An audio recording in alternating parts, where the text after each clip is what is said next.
મિત્રો, દર વર્ષે ભાદરવા મહિનાની શુક્લ પક્ષની પૂર્ણિમા તિથિથી લઈને કૃષ્ણ પક્ષની અમાસ સુધી પિતૃપક્ષ એટલે કે શ્રાદ્ધ મનાવવામાં આવે છે. પિતૃપક્ષ એટલે કે શ્રાદ્ધના આ 16 દિવસો દરમિયાન પિતૃઓની શાંતિ માટે અને તેમની સંતુષ્ટિ માટે ઉપાય અવશ્ય કરવા જોઈએ.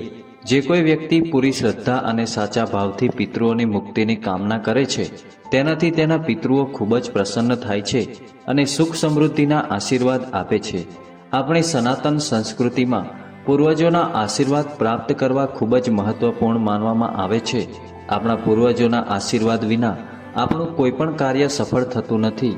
જે કોઈ પણ વ્યક્તિ પિતૃઓનું શ્રાદ્ધ નથી કરતા તેમનો કુળ નષ્ટ થઈ જાય છે અને જે કોઈ વ્યક્તિ પોતાના પિતૃઓ એટલે કે પૂર્વજોનું શ્રાદ્ધ તથા તર્પણ કરે છે તેને સંસારમાં તમામ પ્રકારના સુખોની પ્રાપ્તિ થાય છે.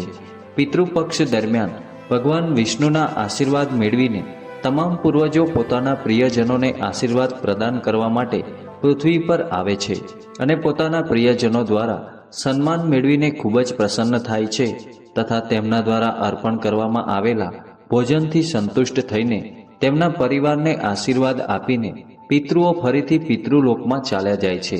પરંતુ પિતૃપક્ષ દરમિયાન કોઈ મનુષ્ય પોતાના પિતૃઓનો આદર સત્કાર ન કરે અથવા તેમનું શ્રાદ્ધ તર્પણ ન કરે તો તેનાથી તેના પિતૃઓ નારાજ થઈને પાછા ચાલ્યા જાય છે અને આમ કરવાથી મનુષ્યને પિતૃદોષ લાગે છે અને આ પિતૃદોષ લાગવાના કારણે મનુષ્યને ભયંકર દુઃખનો સામનો કરવો પડે છે. ગરુડ પુરાણમાં જણાવ્યા અનુસાર કોઈ પણ તીર્થ સ્થાન પર પિતૃઓનું તર્પણ અને શ્રાદ્ધ કરવાનું વિશેષ મહત્વ હોય છે.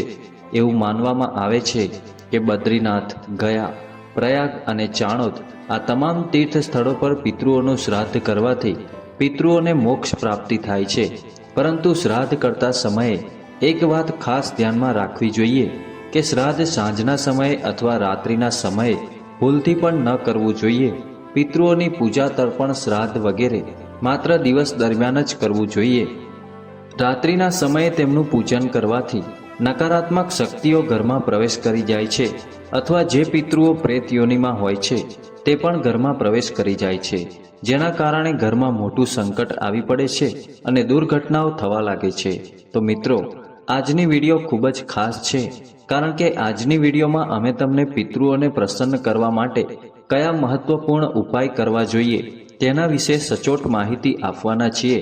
તો આજની વિડીયોને અંત સુધી અવશ્ય જોજો અને વિડીયોને લાઇક, શેર કરી અમારી ચેનલને સબસ્ક્રાઇબ પણ જરૂરથી કરી દેજો અને કોમેન્ટ બોક્સમાં સાચી શ્રદ્ધાથી જય પિતૃદેવ જરૂર લખી દેજો, જેથી આપણા પિતૃઓના આશીર્વાદ સદાય આપણા ઉપર બન્યા રહે. તો મિત્રો, ચાલો સૌથી પહેલા ઉપાય વિશે તમને જણાવીએ. મિત્રો, પિતૃપક્ષ દરમિયાન આપણે પિતૃઓનું આહ્વાન કરીએ છીએ, જેના કારણે પિતૃઓની સાથે અન્ય પ્રેત આત્માઓ પણ ઘરમાં પ્રવેશવાની કોશિશ કરે છે અને આ પ્રેત આત્માઓ ઘરમાં ભયંકર શોકની સ્થિતિનું નિર્માણ કરી શકે છે. એટલા માટે શ્રાદ્ધ દરમિયાન પોતાના ઘરના મુખ્ય દ્વારની સામે પવિત્ર જળનો છંટકાવ કરવો જોઈએ.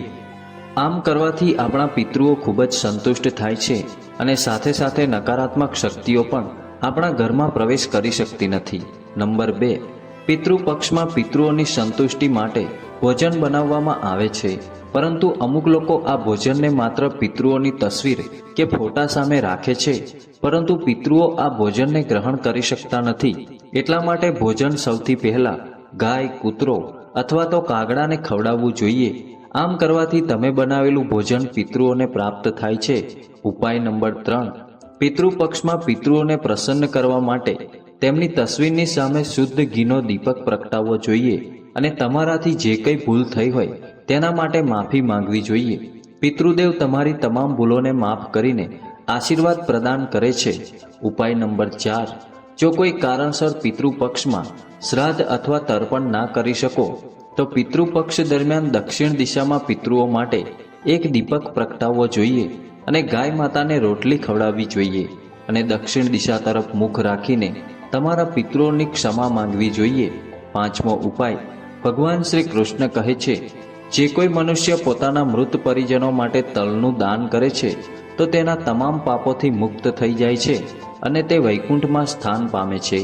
એટલા માટે પિતૃઓના આશીર્વાદ મેળવવા માટે પિતૃપક્ષ દરમિયાન તલનું દાન અવશ્ય કરવું જોઈએ.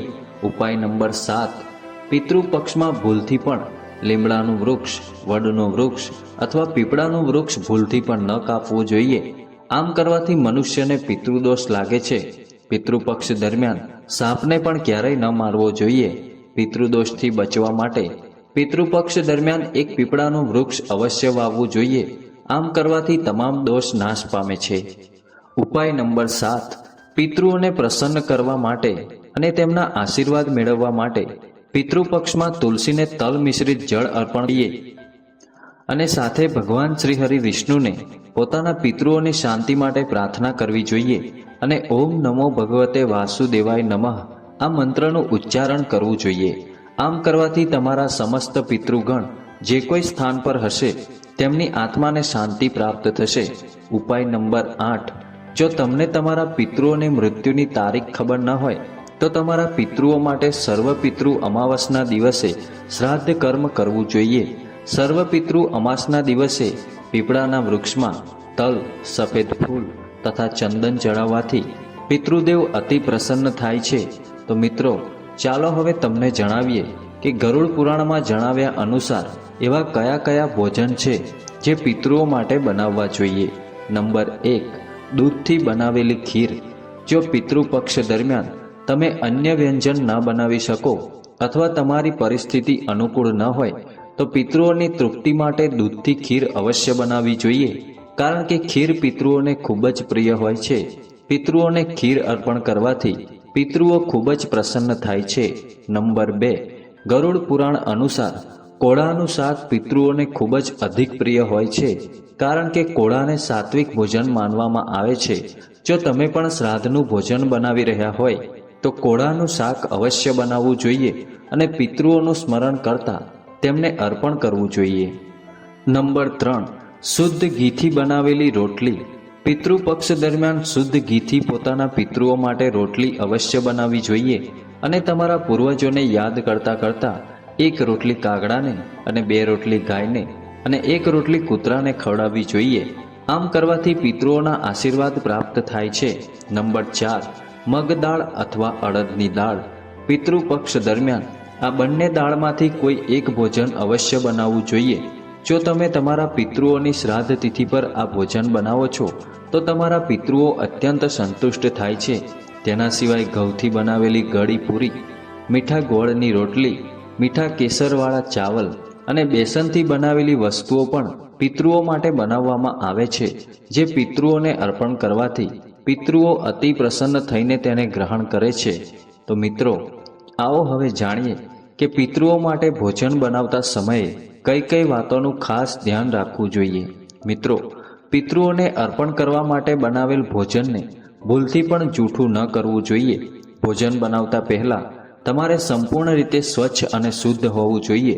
સ્નાન કર્યા વિના ભૂલથી પણ પિતૃઓ માટે ભોજન ન બનાવવું જોઈએ અને જે સ્ત્રી માસિક ધર્મમાં હોય તેણે તે સમય દરમિયાન ભૂલથી પણ પિતૃઓ માટે ભોજન ન બનાવવું જોઈએ. કારણ કે આમ કરવાથી તે ભોજન પિતૃઓ ક્યારેય સ્વીકાર કરતા નથી. પિતૃઓ માટે ભોજન તૈયાર કરતા પહેલાં રસોઈઘરને ગંગાજળનો છંટકાવ કરીને પવિત્ર અને સ્વચ્છ કરી લેવું જોઈએ. ભોજન બનાવતા સમયે ઓમ પિતૃદેવાય નમઃ આ મંત્રનો જાપ અવશ્ય કરવો જોઈએ. જાણીએ કે પિતૃપક્ષમાં કયા પ્રકારનું ભોજન પિતૃઓને ભૂલથી પણ અર્પણ ન કરવું જોઈએ. મિત્રો, ઘણા લોકો એવું માને છે કે પિતૃઓને માંસાહાર ભોજન પસંદ હોય છે, તેથી શ્રાદ્ધ દરમિયાન માંસાહાર ભોજન બનાવીને અર્પણ કરવું જોઈએ. પરંતુ આમ કરવું ખૂબ જ ખોટું માનવામાં આવે છે. કારણ કે જ્યારે તમારા પૂર્વજો પિતૃલોકમાં પ્રવેશ કરે છે ત્યારે તેમનું ભોજન સાત્વિક બની જાય છે. એટલા માટે શ્રાદ્ધ દરમિયાન પિતૃઓને સાત્વિક ભોજન જ બનાવીને અર્પણ કરવું જોઈએ. તામસિક ભોજન જેવા કે આદુ, લસણ અને ડુંગળીથી બનાવેલ ભોજન પણ ભૂલથી પણ પિતૃઓને અર્પણ ન કરવું જોઈએ. કારણ કે આવું ભોજન પિતૃઓ ક્યારેય સ્વીકાર કરતા નથી. મિત્રો, પિતૃપક્ષ દરમિયાન ભૂલથી પણ કોઈ વૃદ્ધ વ્યક્તિનું અપમાન ન કરવું જોઈએ. આમ કરવાથી આપણા પિતૃઓ આપણાથી નારાજ થઈ જાય છે અને આપણે હંમેશા માટે તેમના આશીર્વાદથી વંચિત રહી જઈએ છીએ. પિતૃપક્ષ દરમિયાન દાન પુણ્ય કર્મ કરવા જોઈએ. આવું કરવાથી મનુષ્યને શ્રેષ્ઠ ફળની પ્રાપ્તિ થાય છે. મિત્રો, શાસ્ત્રો અનુસાર પિતૃપક્ષમાં પિતૃદેવતા તમારા ઘરે કોઈ પણ રૂપમાં આવી શકે છે. એટલા માટે તમારા ઘરના દ્વાર પર આવેલા કોઈ પણ પશુ કે વ્યક્તિનું અપમાન ન કરવું જોઈએ. તમારા દ્વાર પર આવેલા કોઈ પણ પશુ પક્ષી અથવા ભૂખ્યાને ભોજન કરાવવું જોઈએ. પિતૃપક્ષ દરમિયાન તમારે માંસ, લસણ, ડુંગળી જેવી વસ્તુઓનું સેવન ના કરવું જોઈએ. પિતૃપક્ષ દરમિયાન માત્ર સાત્વિક ભોજન જ ગ્રહણ કરવું જોઈએ. પિતૃપક્ષ દરમિયાન પિતૃઓનું શ્રાદ્ધ પૂજા વિધિ કરતા સમયે ભૂલથી પણ વ્યસન ન કરવું જોઈએ. એટલે કે દારૂ જેવી નશીલી વસ્તુઓથી હંમેશા દૂર રહેવું જોઈએ. કારણ કે નશાની અવસ્થામાં પિતૃઓનું શ્રાદ્ધ કરવાથી પિતૃદેવ આપણા પર ક્રોધિત થઈ જાય છે અને આપણને આશીર્વાદ આપ્યા વિના જ પિતૃલોકમાં ચાલ્યા જાય છે.